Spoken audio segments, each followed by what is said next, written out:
नमस्ते everyone. Last lecture के अंदर अपन ने यूरिन व मिक्स यूरेशन पढ़ लिया था।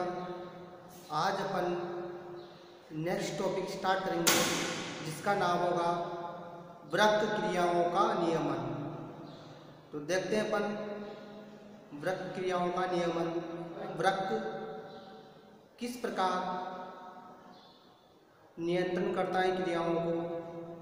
क्योंकि वृक्क का कार्य होता है मूत्र का निर्माण करना और आयनों का संतुलन बनाए रखना। तो देखते हैं अपन वृक्क क्रियाओं का नियमन। वृक्क क्रियाओं का नियमन।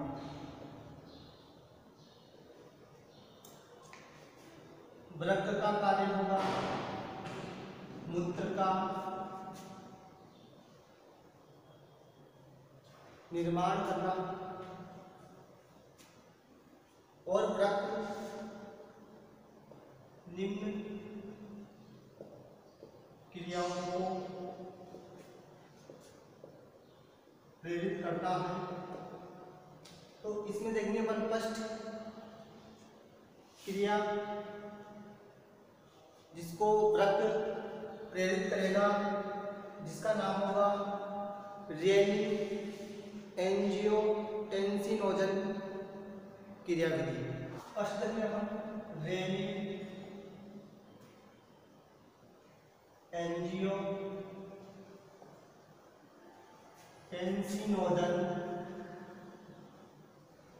क्रियाविधि। रेनिन एंजियोटेंसिनोजन क्रियाविधि के अंतर्गत यानी कि किडनी द्वारा एक हार्मोन निकलता है जिसका नाम हुआ रेनिन हार्मोन, और ये रेनिन हार्मोन प्राण निषेधन क्रिया को प्रेरित करता है। प्राण निषेधन की क्रिया होगी, उससे ग्लोमेरुलर फिल्ट्रेट का निर्माण होता है। तो रेनिन हार्मोन का कार्य क्या होगा? ग्लोमेरुलर फिल्ट्रेट का निर्माण करना, जो प्राण निषेधन क्रिया को प्रेरित करेगा। तो प्राण निषेधन की क्रिया किस प्रकार प्रेरित होती है, तो देखते हैं प्रकार रेनिन हार्मोन कार्य करेगा।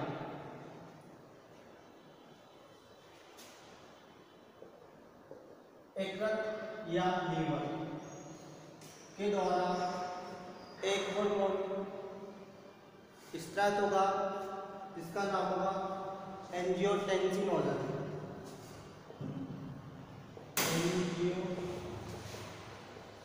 एंजियोटेंसिनोजन निष्क्रिय प्रोटीन। अब यहाँ पर यकृत ने एंजियोटेंसिनोजन का स्त्राव किया, किडनी के अंदर प्रेजेंट होगी JGA यानी juxta glomerular apparatus. Juxta glomerular apparatus कहाँ प्रेजेंट होते हैं? DCT के अंतर्गत। और DCT किसमें पाई जाती है? नेफ्रॉन में। इसे बोलते हैं अपन जिकीए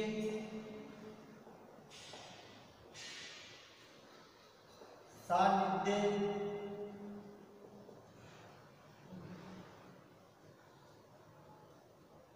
उपकरण।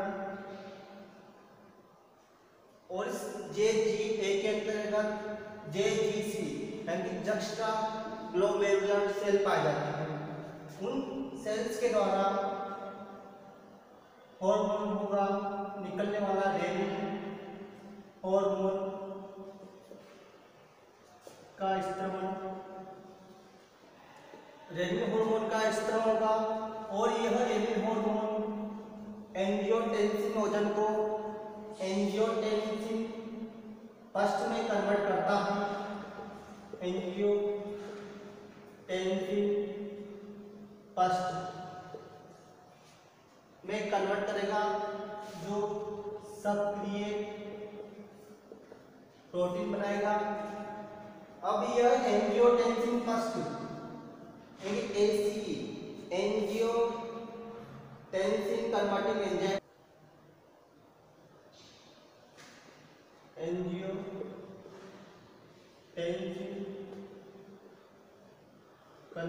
एंजाइम जो इस तरह होगा लंग्स के द्वारा। अब यह angiotensin converting enzyme angiotensin first को एंजियोटेंसिन सेकंड में बदलता है। यह एंजियोटेंसिन अति सक्रिय होगा।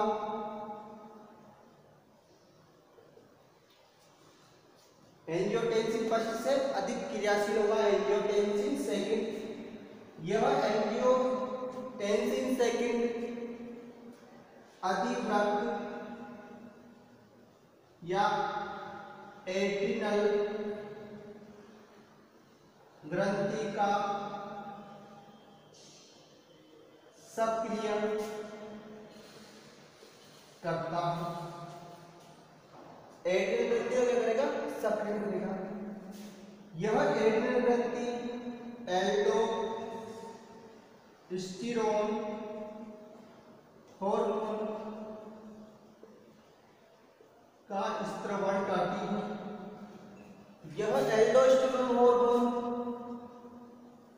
दो काम करेगा, सोडियम के अवशोषण में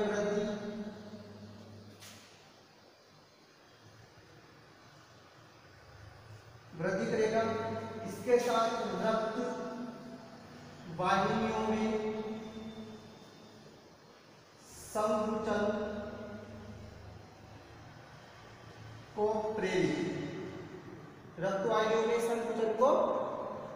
प्रेरित करता है। सोडियम के अवशोषण में वृद्धि होने से ऊर्जा निर्माण में वृद्धि होगी। अब इन क्रियाओं से रक्तवाहिनियों में संकुचन होने से सोडियम के अवशोषण में वृद्धि होने से रक्त दाब में वृद्धि। जैसे ही रक्त दाब में वृद्धि होगी तो प्राणविसर्जन क्रिया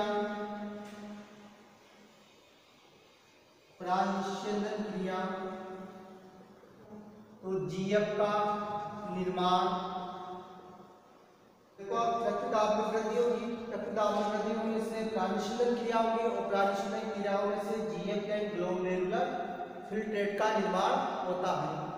तो इस प्रकार रेनिन एंजियोटेंसिनोजन क्रियाविधि द्वारा जीएफ यानी ग्लोमेरुलर फिल्ट्रेट का निर्माण किया जाता है। और इस क्रिया में सबसे जो बड़ा योगदान होगा वो रेनिन हार्मोन का होता है, जो किडनी द्वारा स्त्रावित होता है। इसके अलावा एंजियोटेंसिनोजन जो डिस्प्ले प्रोटीन होगी, ये यकृत या लीवर द्वारा स्त्रावित होती है। देखते हैं पर इसके अलावा और कौन से हार्मोन है जो इस क्रियाविधि का नियमन रेनिन एंजियोटेंसिनोजन क्रियाविधि का नियमन करते हैं।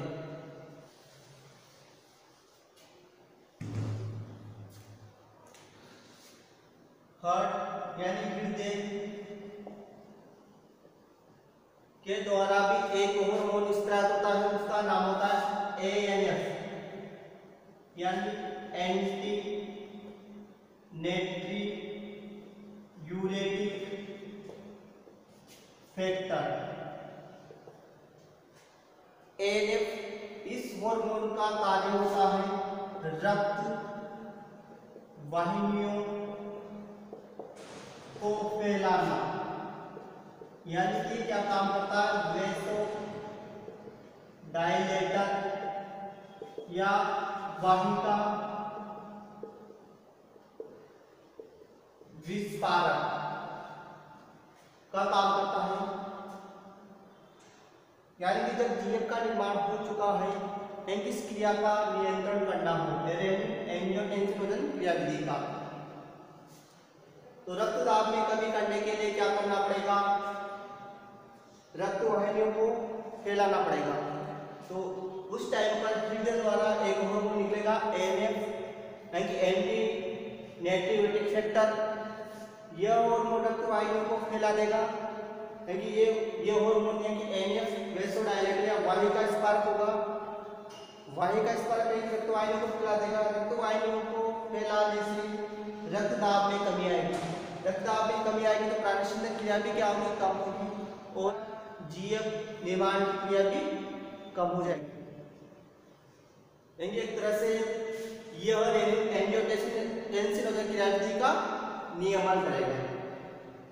इसके अलावा हाइपोथैलेमस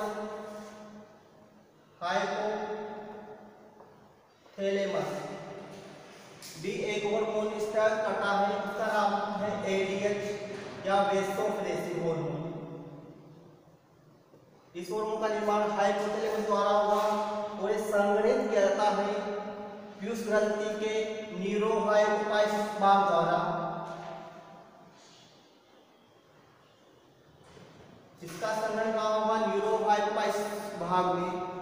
यह एडीएच हार्मोन का जो कार्य होगा, इसका कार्य मूत्र में यानी कि काम करता है जल के अवशोषण को बढ़ाने का, जल अवशोषण बढ़ाना।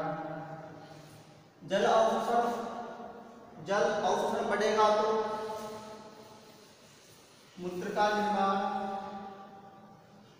मूत्र के निर्माण में कमी,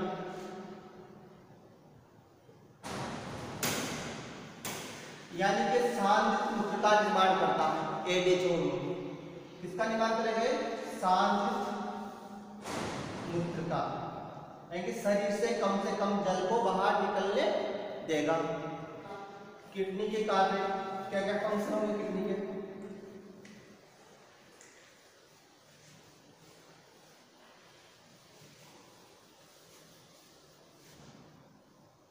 वृक्क के कार्य,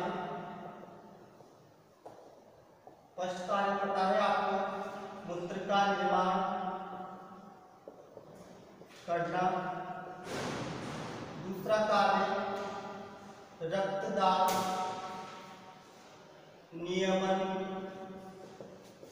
पीएच नियमन, लवण संतुलन,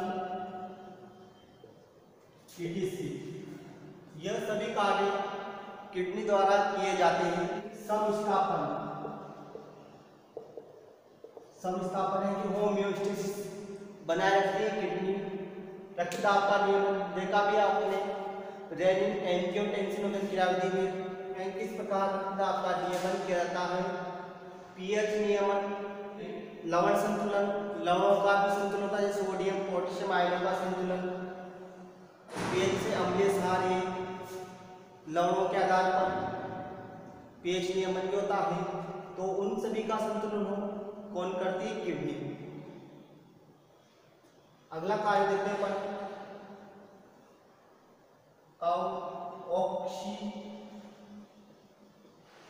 अवक्षयता अवस्था में आरबीसी का निर्माण अधिक। अवक्षयता की यानी कि जहां पर ऑक्सीजन की कमी हुई, और ऑक्सीजन की कमी कहां पर होती है, पहाड़ों पर रहने वाले व्यक्तियों में। तो उन व्यक्तियों में ऑक्सीजन की कमी होती है, तो ऑक्सीजन की कमी को पूरा करने के लिए व्यक्तियों के अंदर आरबीसी की संख्या अधिक होती है, और इस आरबीसी की संख्या को बढ़ाने के लिए किडनी द्वारा एक हार्मोन निकलता है, उसको बोलते हैं इरिथ्रोजेनिन या इरिथ्रोपोएटिन। इस नाम से एक हार्मोन निकलेगा। इस हार्मोन का कार्य होता है, इस हार्मोन का कार्य होगा आरबीसी की संख्या को बढ़ाना। जितनी अधिक आरबीसी होगी उतना अधिक हीमोग्लोबिन होगा, और जितना अधिक हीमोग्लोबिन होगा उतनी अधिक ऑक्सीजन को ले जाएगा कोशिका तक। इसलिए उन व्यक्तियों में प्रेजेंट जो सेल्स होगी उन सेल्स की डिमांड पूरी हो जाएगी। कैसे होगी वो? आरबीसी की संख्या बढ़ने से, जिससे हीमोग्लोबिन बढ़ेगा और हीमोग्लोबिन ऑक्सीजन का परिवहन करता है। इसके बाद देखते हैं अपन अगला टॉपिक, मूत्र निर्माण की प्रक्रिया का नियंत्रण। मूत्र निर्माण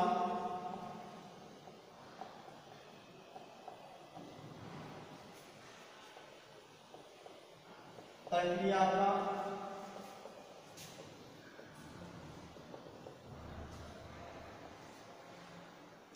मूत्र निर्माण प्रक्रिया का नियंत्रण। मूत्र निर्माण प्रक्रिया का नियंत्रण दो प्रकार से किया जाता है। फर्स्ट, हार्मोन के द्वारा, सेकंड, तंत्रिकाओं के द्वारा।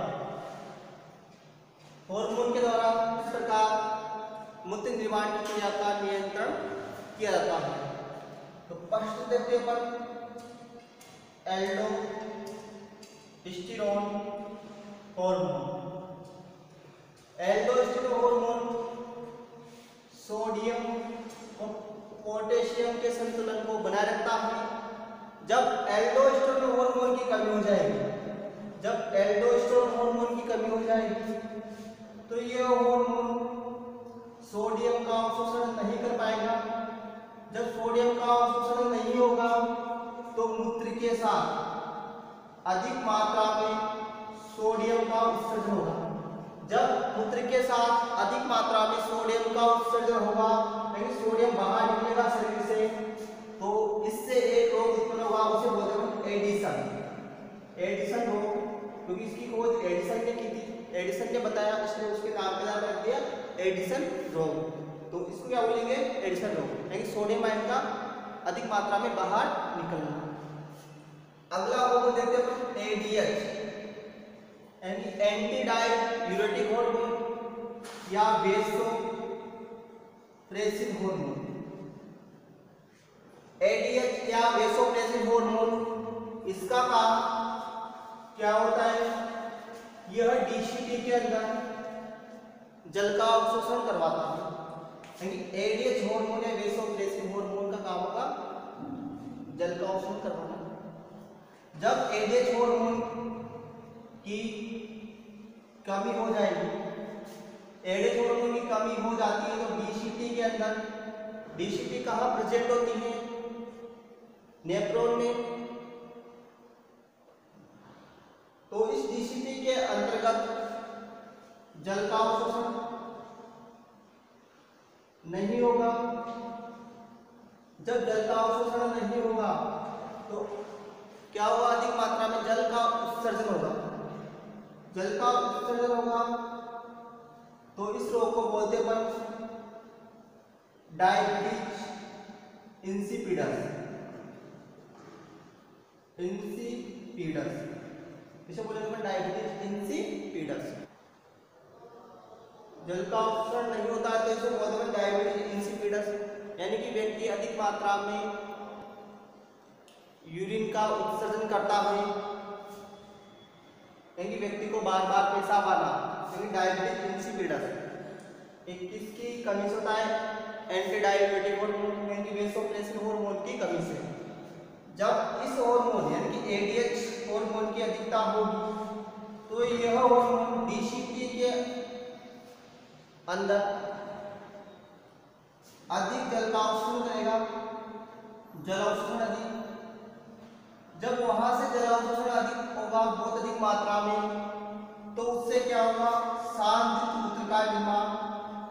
सांद्रित मूत्र का निर्माण, सांद्रित मूत्र का निर्माण होने से मूत्र मार्ग की अम्लता बढ़ेगी, अम्लता अधिक। जब मूत्र मार्ग की अम्लता अधिक होगी तो वहां से गुजरने वाले शुक्राणु इस अम्लता की वजह से नष्ट होना प्रारंभ हो जाएंगे, क्योंकि शुक्राणुओं का नष्ट होना, जब शुक्राणु नष्ट होना प्रारंभ हो जाएंगे तो उससे व्यक्ति की जनन क्षमता प्रभावित होगी। व्यक्ति की जनन क्षमता प्रभावित, जब शुक्राणु नष्ट हो जाएंगे तो व्यक्ति क्या होगा, जनन क्षमता से प्रभावित होगा, वो बंदे हो जाएगा।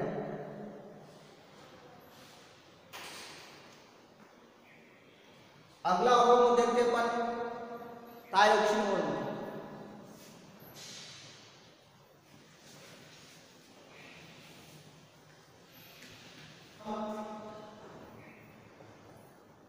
थायरोक्सिन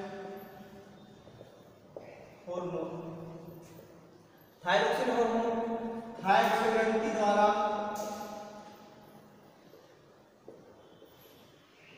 स्रावित होता है और ये थायरोक्सिन हार्मोन जल अवशोषण का नियमन करता है।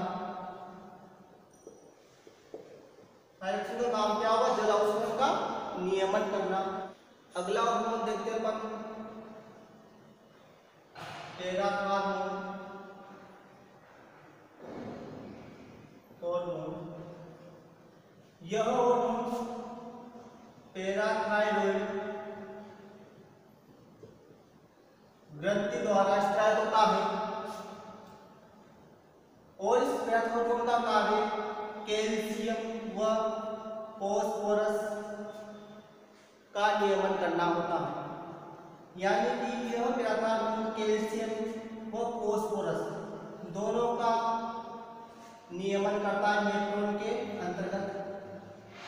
नेफ्रॉन में दोनों के संतुलन को बनाए रखता है पैराथायरॉयड। इसी तरह तक अपन ने कंप्लीट कर लिया हार्मोन के द्वारा नियंत्रण। देखते हैं अपन अगला तंत्रिकाओं के द्वारा नियंत्रण।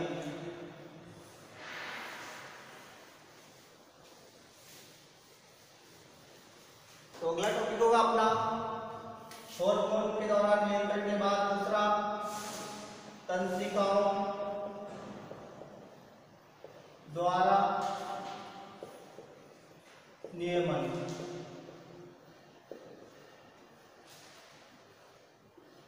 वृक्क में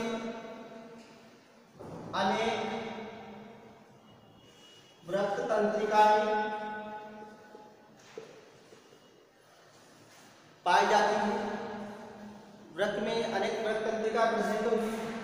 ये तंत्रिकाओं में डिवाइड हो जाती है और डिवाइड होने के बाद यानी बंटने के बाद वृक्क में संकुचन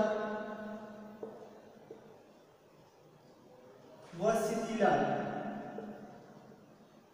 इसी के साथ वृक्क में प्रेजेंट जो रक्तवाहिनियां होंगी, रक्तवाहिनियां उनके अंतर्गत या उनमें भी संकुचन व शिथिलन का कार्य करती है। तो इस प्रकार यह तंत्रिकाएं वृक्क क्रियाओं में नियमन का काम करती है। इन क्रियाओं के द्वारा मूत्र निर्माण की प्रक्रिया का नियमन किया जाता है वृक्क तंत्रिकाओं के द्वारा। क्योंकि तंत्रिकाएं जो होगी ये वृक्क में संकुचन शिथिलन करेगी, रक्तवाहिनियों के अंदर संकुचन शिथिलन करती है, जिससे क्या होगा, ग्लोमेरुलर फिल्ट्रेट का निर्माण होगा। यानी रक्तदाब में प्रेशर होना, रक्तदाब में कमी होना, दोनों ही बातें। यानी रक्तदाब को बढ़ाना, रक्तदाब को कम करना, इनके लिए कौन जिम्मेदार होता है, तंत्रिकाएं। ये तो सूचनाओं का संचरण करती हैं और इन्हीं की वजह से रक्त अपने कार्य को सही प्रकार से कर पाता है।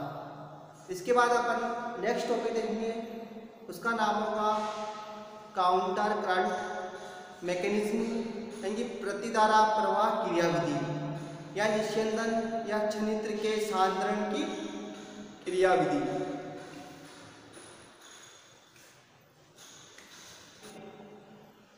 काउंटर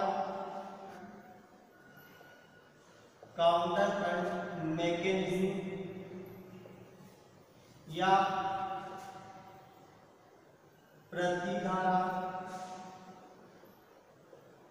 प्रवाह क्रियाविधि या निश्चय या छनित्र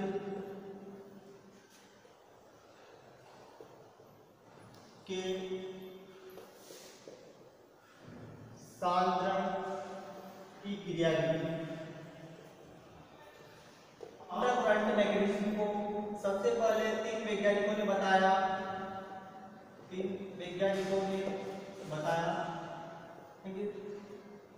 समिट, रिगेल व उल्रिच। इन तीनों वैज्ञानिकों ने प्रतिधारा प्रवाह क्रियाविधि या काउंटर करंट मैकेनिज्म के बारे में बताया था। तो इसको समझने के लिए बनाते हैं अपन डायग्राम।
तो सबसे पहले अपन समझते हैं काउंटर करंट क्या होता है, काउंटर क्या होता है करंट।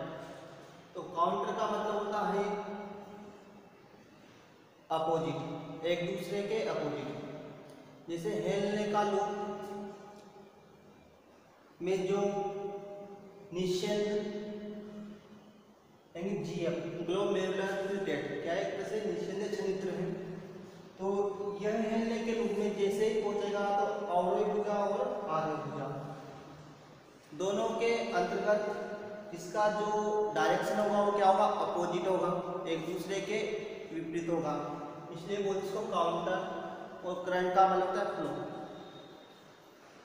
क्योंकि प्रतिधारा प्रवाह क्रियाविधि या काउंटर करंट मैकेनिज्म के अंतर्गत वासा रेक्टा और हेलने का लूप इन दोनों की सबसे बड़ी महत्वपूर्ण भूमिका होती है।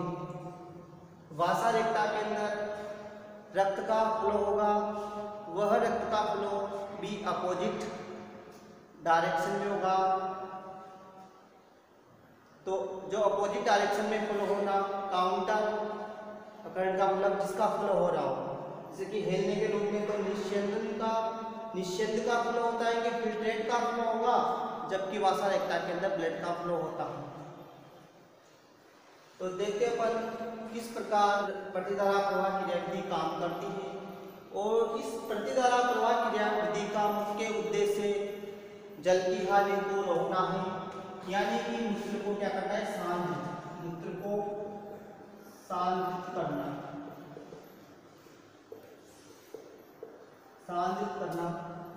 तो किस प्रकार यह क्रिया संपन्न होती है, तो देखते हैं अपन अभिवाही धमनी।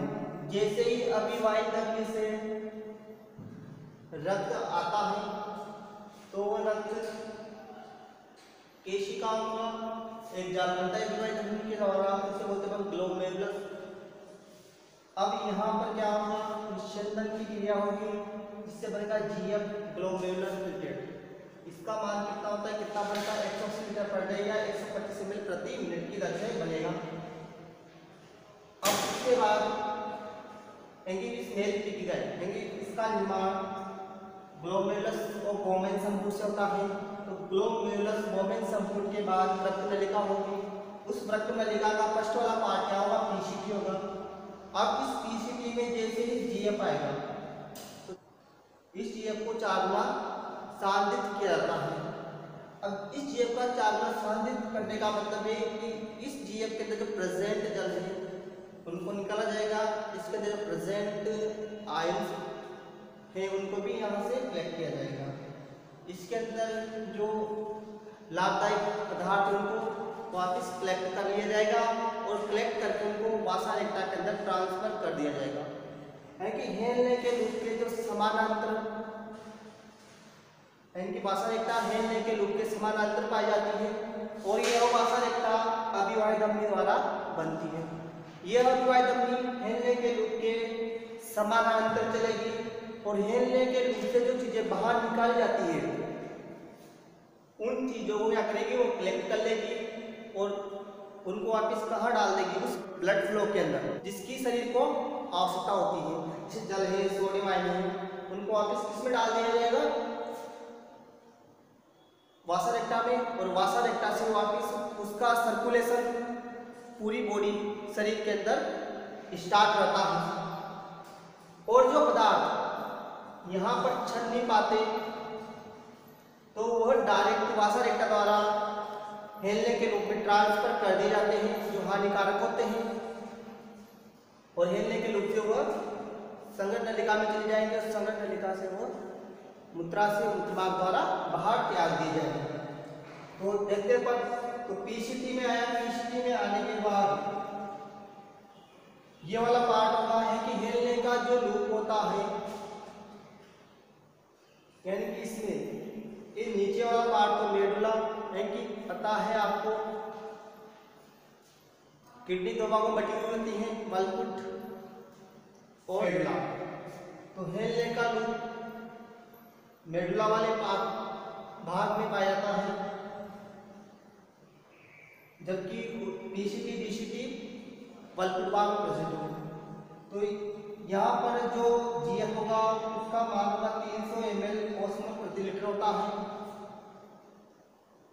अब जैसे जैसे इससे जल बाहर निकलेगा तो ये जीएफ क्या होगा, अति सांद्रित होगा। अब जैसे जैसे जल बाहर निकलता जाएगा तो इसका मान बढ़ता जाएगा, इसकी सांद्रता बढ़ती जाएगी। जैसे जैसे सांद्रता बढ़ेगी तो इसकी सांद्रता कितनी हो जाएगी, अधिकतम 1200 ml ऑस्मोल प्रति लीटर। अब उसके बाद क्या होगा, पहले जल बाहर निकला, जैसा आपको पता है अवयव भुजा के द्वारा जल का अवशोषण किया जाता है। तो अवयव भुजा के द्वारा जल का अवशोषण कर लिया। उसके बाद आरव भुजा के द्वारा सोडियम क्लोराइड का अवशोषण किया जाता है। तो यहाँ से सोडियम क्लोराइड बाहर निकलना स्टार्ट होंगे। तो उससे क्या होगा, यह विलयन की जो सांद्रता होगी वो कम होती जाएगी। तो धीरे धीरे क्या हो गया कि विलय के अणु बाहर निकले, तो उससे क्या होगा, सांद्रता कम होगी, यानी कि जीएफ क्या होगा, पतला होता जाएगा। और इसी आरव भुजा के अंदर वासाडेक के द्वारा यूरिया का भी मिश्रण किया जाता है, क्योंकि यहाँ से यूरिया को डाला जाएगा और जो ये निकला सोडियम क्लोराइड, ठीक है, इन सोडियम क्लोराइड को जल को वापस इसमें डाल दिया जाएगा वासारेक्टा में। और वासारेक्टा में पहुंचेंगे तो उनका वापस पूरी बॉडी शरीर के अंदर सर्कुलेशन स्टार्ट हो जाएगा। अब इस आरव भुजा से यह जीएफ डीसीटी के अंदर चला जाएगा और डीसीटी में भी जल का अवशोषण किया जाता है। उसके बाद इसको संगठनिका में भेज दिया जाएगा। तो वहां पर इस सांद्रित जीएफ को ही बोलते अपन क्या, मूत्र।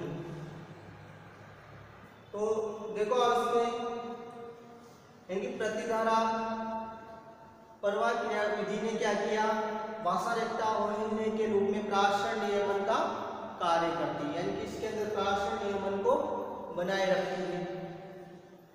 और यह टोटल जीएफ है उसको चार्वाधिक सांद्रित करती है जीएफ को। और ये मूत्र को सांद्रित करना, यानी प्रतिधारा क्रियाविधि का काम क्या होता है, मूत्र को सांद्रित करना है कि जल की हानि को रोकना होगा। जैसे आपको बताया कि अधिकतम मात्रा में जल का अवशोषण कर लिया जाता है, तो जल की हानि को या जल के ह्रास को रोकने का एक तरीका क्या होता है, शरीर के अंदर प्रतिधारा प्रवाह क्रियाविधि। तो इस प्रकार प्रतिधारा प्रवाह क्रियाविधि या काउंटर करंट मैकेनिज्म काम करता है। इसके बाद अपन देखते हैं छोटा सा टॉपिक, सो नियमन या ऑटो रेगुलेशन। सो नियमन यानी कि GF filtrate and glomerular filtrate की दर को नियमित बनाने के लिए शरीर में एक क्रिया संचालित होती है, उसे बोलते हैं सो नियमन या ऑटो रेगुलेशन।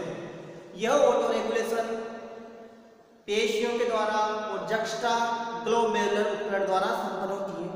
ये दो उपकरण इसमें भाग लेते हैं। जैसे अभिवाही धमनी में दाब बढ़ेगा, उससे क्या होगा, अधिक मात्रा में वोमेन संकुल के अंदर रक्त चल कर आएगा, यानी पेशियों में संकुचन होने की वजह से अभिवाही धमनियों का व्यास कम होगा और व्यास कम होने की वजह से अधिक ग्लोमेरुलस के अंदर अधिक रक्त चलेगा और जिससे अधिक मात्रा में जीएफ का निर्माण होगा। तो इसी के साथ अपन ने इस यूनिट को कंप्लीट कर लिया। इसके बाद अपन नेक्स्ट यूनिट स्टार्ट करेंगे, यूनिट 3। थैंक्स।